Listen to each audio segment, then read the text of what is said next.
Assalamualaikum Pak Juri. Waalaikumsalam warahmatullahi wabarakatuh. Mohon izin Bapak, jadi saya ingin mewawancarai terkait dengan tugas demonstrasi kontekstual saya yang meminta kami untuk bertanya kepada kepala sekolah kami terkait dengan kasus-kasus ataupun kebijakan yang ada di sekolah Bapak. Ya, silakan. Jadi Bapak langsung saja Bapak ya. Oke. Untuk yang pertama ini Pak, selama ini bagaimana Bapak mengidentifikasi kasus-kasus itu merupakan dilema etika atau rujukan moral? Ya, oke. Jadi ada dua permasalahan di situ. Ya. Ada dilema etika Ya, dan rujukan moral. rujukan moral. Nah, begini Pak. Ini permasalahan dari apa namanya? Di dalam suatu ini ya, apa itu, di dalam satu lembaga. Itu memang itu muncul. Iya. Ya, ada dua permasalahan itu, baik Iya. itu permasalahan yang di dilema etika maupun dilema moral. Yang etika ini Pak, yang etika ini biasanya kalau ada permasalahan itu kita harus dipilah dulu. Oh, ini etika. Nah, etika itu kita hubungkan dengan permasalahan yang ada di lingkungan. Ya, etika. Nah, tapi kalau moral itu ada hubungannya dengan permasalahan dengan agama. Itu yang moral. Yang etika satu contoh begini Bapak. Misalnya ada kasus seorang guru atau seorang bawahan dari kepala sekolah, baik itu tenaga pendidikan, itu kalau misalnya cara berbicara dengan temannya, cara berbicara dengan murid, cara bicara dengan pimpinan, itu ada etika di situ. Kemudian yang moral itu mempertanggungjawabkan kepada Tuhan. Misalnya satu contoh, ada kasus seseorang itu di dalam berbuat yang ada kontradiksi dengan agama. Satu contoh misalnya kalau dia itu selama ini nggak pernah sholat, yang mestinya sholat berjamaah di mana, di musola atau di masjid yang kita punya, itu ternyata yang bersangkutan tidak melaksanakan. Bukan dia itu sholat sendiri, tetapi walaupun sholat sendiri tidak pernah dia itu. Kemudian berpuasa seperti sekarang ini nggak pernah berpuasa, bahkan secara terang-terangan dia makan di tempat-tempat yang di sekolah ya, di mana, sehingga banyak yang lihat bahwa hari puasa itu dia tidak berpuasa. Itu setelah kita memilah itu ya, kita panggil saja, ya. Kemudian yang kedua, kita berikan arahan. Yang keempat, kita berikan sanksi kalau misalnya tepat. Itu Pak.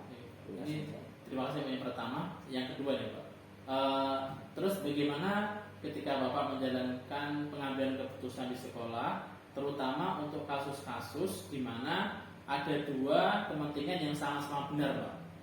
Jadi dua kepentingan ini sama-sama benar. Jadi bagaimana Bapak mengambil keputusan dari dua kasus itu Pak? Dua keputusan yang dipandang sama-sama benar. Ya, misalkan dari usulan bawahan gitu Pak, seperti Ya. saya atau ya. Sekarang begini Pak, dari dua itu ada kontraindikasi enggak? Artinya berlawanan. Misalkan ada perlawanan tapi sama-sama benar Pak. Nah, begini, kalau itu ada apa ya namanya, berlawanan dalam pengambilan keputusan, bagaimana kita harus ada faktor-faktor yang harus diutamakan. Jadi ada skala prioritas lah seperti itu. Iya. Oh, ini misalnya yang harus diutamakan, pasti ada itu. Walaupun kecil, cuma ada yang harus diutamakan. Walaupun itu sama-sama benar, misalnya seperti itu, Pak. Gitu Pak. Berarti yang mana yang prioritas dan mana yang sepertinya lebih penting yang itu nomor dulu, dua. Pak, ya. Iya, mana yang diprioritaskan, mana yang nomor dua. Oh, yes, ya. Selanjutnya Pak, berarti langkah-langkahnya tadi seperti apa Pak untuk Bapak memutuskan ini yang prioritas, ini yang tidak prioritas itu seperti apa Pak? Begini, kita tinjau kasus dulu di sekolah ini, yang dipentingkan itu apa misalnya? Sudah memenuhi syarat nggak dari kedua itu? Oh ini memenuhi syarat. Ternyata ada salah satu atau dua. Oh ini nggak memenuhi syarat, tapi yang memenuhi syarat ini satu. Makanya saya taruh di prioritas satu. Oh ya, seperti itu Pak ya berarti. Jadi harus dilihat dulu persyaratannya seperti itu Pak ya. Iya. Terus dilihat apakah ini karakteristik dari usulan ini memenuhi syarat untuk yang diprioritaskan seperti itu. Ya betul. Terus selanjutnya ini Pak. Hal-hal apa saja yang Bapak anggap efektif dalam pengambilan keputusan pada kasus-kasus yang Bapak sebutkan tadi atau pada kasus-kasus yang terjadi dilema di antara dua yang benar? Coba diulang. Jadi hal-hal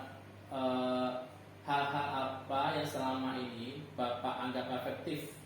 Jadi Bapak anggap efektif untuk mengambil keputusan dari dua kasus yang atau dua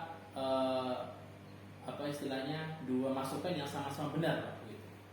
Hal efektif dalam mengambil keputusan gitu. Yang bilang efektif itu tadi. Jadi itu metode pemilahan. Pemilahan gitu. Iya.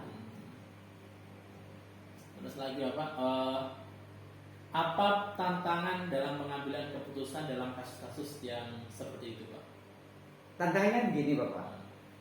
Kita ini sebagai pimpinan atau kepala sekolah ya, tidak semua keputusan kepala sekolah itu bisa diterima oleh semua pihak.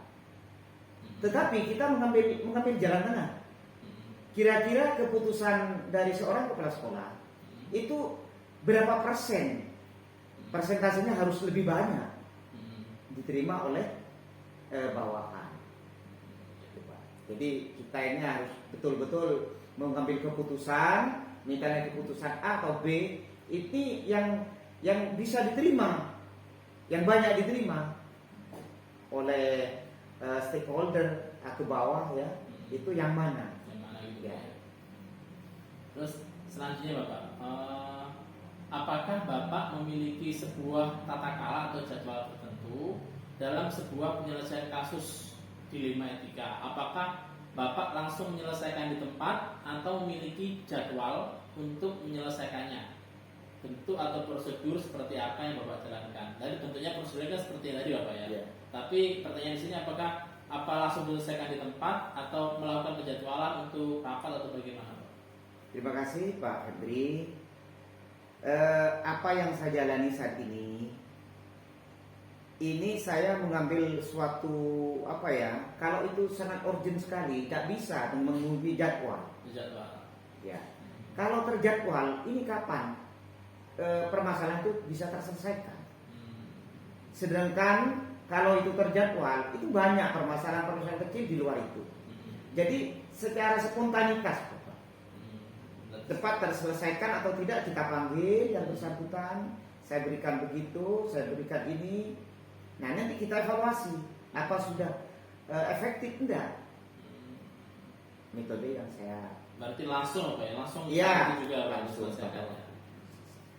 Oke, selanjutnya Bapak, adakah seseorang Bapak atau faktor-faktor yang selama ini mempermudah Pak dalam membantu Bapak dalam mengambil keputusan, terutama dalam kasus-kasus dilematika ini? Iya, kita di sini kan bukan sendiri Pak. Banyak stakeholder, banyak para wakil yang memberikan masukan-masukan dalam saya memberikan keputusan. Sehingga saya memberikan keputusan itu tidak semata-mata datang dari saya. Jadi dari segala sumber yang ada di lembaga SMKN seperti itu Pak Budi. Terima kasih ya Pak. Ini pertanyaan terakhir nih Pak. Pertanyaan penutup ini Pak. Dari semua hal yang telah tadi Bapak sampaikan ke saya Pak, pembelajaran apa yang sekiranya jadi setiap kita kan pasti belajar Pak ya. Jadi pembelajaran apa yang sekiranya Bapak ambil nih dari pengambilan keputusan di 5 etika, Pak? Pelajaran apa yang diperoleh? Iya, ini diperoleh oleh Bapak sendiri ketika mengambil keputusan dalam kasus di 5 etika. Begini Pak Febri, pelajaran yang dapat saya peroleh itu pengalaman penting. Kenapa? Karena setiap manusia itu satu yang jelas punya permasalahan. Entah permasalahan itu dari tingkat sedang atau tingkat menengah atau tingkat yang paling rendah sekali.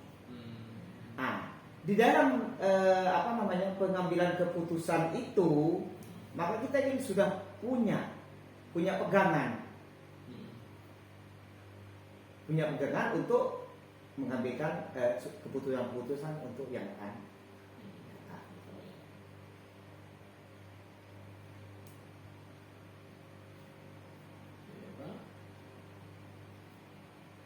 Oke Bapak, ini saja pertanyaan terakhir dari saya. Sebelumnya terima kasih sekali atas kesediaan Bapak dalam acara kali ini, Pak. Oke, terima kasih. Semoga sukses ya. Amin. Terima kasih Bapak Juri. Terima kasih atas supportnya selama ini. Terima kasih Pak ya. Ya. Assalamualaikum warahmatullahi wabarakatuh. Waalaikumsalam warahmatullahi wabarakatuh. Saya mau. Assalamualaikum warahmatullahi wabarakatuh. Waalaikumsalam warahmatullahi wabarakatuh. Pak Masul, maaf nih Pak mengganggu. Oke. Pak Masul ini sekarang sebagai kepala sekolah SMK Nurul Islam ya. Ya, kebetulan sekali saya sedang menjabat di sana. Di sini baru beberapa tahun. Di sana udah lama Pak ya? Ya, di sananya sudah lama, tapi baru di sini. Oh iya. Ini sekarang saya mau tanya-tanya nih Pak terkait dengan tugas saya sebagai calon guru penggerak Pak ya. Oh, jadi oke, siap. minta waktunya sebentar Pak. Boleh. Jadi yang pertama yang ingin saya tanyakan itu langsung saja Pak ya. Ya, boleh. Jadi tentang ini Pak, bagaimana Bapak selama ini itu mengidentifikasi kasus-kasus yang ada di sekolah itu merupakan dilema etika atau rujukan moral Pak? Dilema etika. Seperti apa ya misalnya? Ada anak nggak lulus misalnya ya, terus bukan nggak lulus ya, apa namanya istilahnya, misalnya di sekolah sini pernah ya, dia itu sudah mau lulus, jadi terus dia itu mendaftar melalui operator saya itu mendaftar ke suatu perguruan tinggi, diterima Pak. Tapi ternyata nilainya itu kurang memenuhi, kurang tinggi seperti itu. Jadi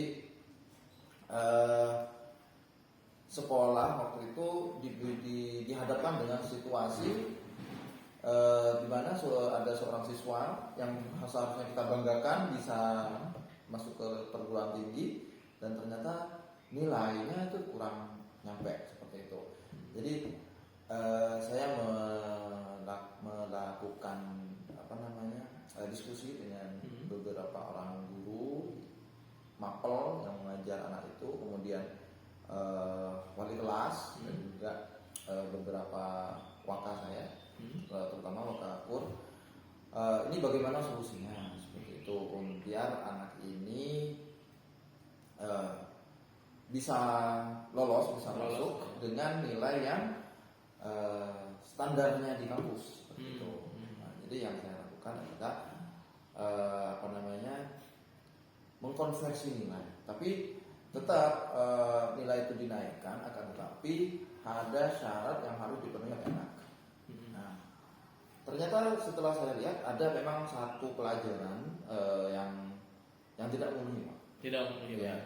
Tidak memenuhi KKM yang ada di sana seperti di kampus. Jadi saya minta ke guru mata pelajarannya solusinya bagaimana. Ya, akhirnya setelah dimusyawarahkan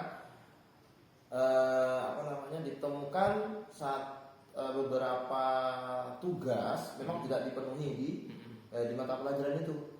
Nah, katakanlah contoh misalnya agama, misalnya saya lupa pelajarannya apa. Jadi dia tuh kurangnya apa, materi apa yang belum dipenuhi di situ. Nah, dikasih tugas. Oh iya, misalnya dia belum membuat makalah atau belum membuat soal-soal atau mungkin belum belum ikut UTS atau penilaian hariannya. Jadi disuruh saya instruksikan kepada guru itu meminta anak untuk memenuhi tugas yang belum diselesaikan, belum dipenuhi seperti itu Bapak. Ya, akhirnya kita bekerja sama, oke semuanya, dan anaknya juga mau, betulan alhamdulillah.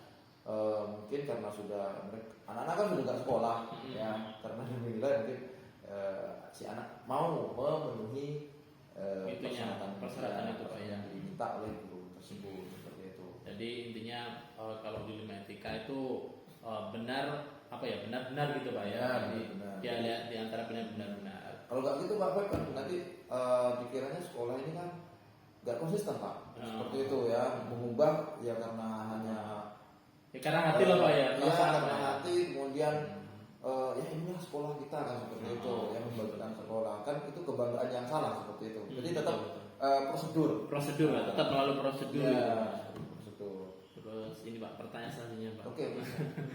Bagaimana Bapak menjalankan pengambilan keputusan di sekolah, ya, terutama untuk kasus-kasus yang seperti tadi Pak ya, 2 kasus itu benar. Ya. Gitu. Bagaimana Pak mengambil keputusan kalau 2 kasus itu sama-sama benar? Gitu. Bapak melihatnya dari mana? Yang pasti Pak Feb, kita melakukan rapat kan. Jadi nanti saya minta kepada waka-waka dan kaproli ya, kemudian saya minta pendapat dari satu mereka, dan saya menulis ke papan ya apa misalnya tanggapan mereka, solusi yang yang mereka punya saya tulis, kemudian nanti misalnya ini Pak kalau ini kan gitu. Nah nanti saya buat perbandingan antara pendapat yang satu dengan yang lain, mana yang lebih baik itu yang dipilih. Ya tentunya juga dipertimbangkan dengan resikonya seperti itu kan. Setiap pendapat pasti ada kebaikan, ada resikonya kan seperti itu. Nah, jadi nanti dianalisis seperti itu. Kalau sudah ada resikonya sudah benar dan itu sudah disepakati oleh suara yang terbanyak, nah, jadi keputusan dari resikonya siap kita tanggung seperti itu. Ya berarti ini juga sudah termasuk langkah-langkah yang Bapak jelaskan Pak dalam apa itu pengambilan keputusan yang sama-sama benar gitu. Ya, betul. Selanjutnya Bapak, apa yang selama ini menjadi tantangan nih Pak dalam pengambilan keputusan yang terkait di 5 etika ini Pak, yang sama-sama benar tadi? Yang menjadi tantangannya itu apa? Tantangannya adalah bagaimana kita melakukan dan konsisten terhadap keputusan yang sudah kita buat. Konsisten dan sama ya. Iya, seperti itu Pak. Ya, konsistensi yang sudah disepakati bersama. Karena kan adalah satu orang-orang gitu. Kan saya kan nggak ikut itu kan gitu. Cuma karena kalah suara saja kan seperti itu. Nah, itu yang bikin ini ya, untuk meyakinkan orang yang itu tantangannya Pak. Terima kasih Pak. Lanjut lagi Pak ya. Apakah Bapak ini sudah memiliki jadwal tertentu dalam penyelesaian kasus begitu Pak? Jadi apakah langsung menyelesaikan di tempat atau membuat jadwal tertentu untuk menyelesaikannya, dan bentuk prosedurnya itu seperti apa? Ya. Jadi Pak Feb, kita lihat kasusnya dulu. Jadi kalau kasusnya besar, ya, tentu kita harus punya istilahnya strategi Pak. Ya, mulai dari awal misalnya kita merencanakan dulu, ya, bagaimana kita melaksanakan, misalnya kita kan sudah ada solusi tuh misalnya, ya, kita kan mengumpulkan orang-orang dulu. Setelah ini kita buat perencanaan. Nah, perencanaan penyelesaian masalahnya. Setelah kita membuat perencanaan, baru kita ada aksinya. Ya, setelah kita melakukan aksi, baru kita evaluasi Pak Feb. Ya, dievaluasi apakah aksi dari menyelesaikan masalah itu apakah sudah berhasil atau belum, seperti itu.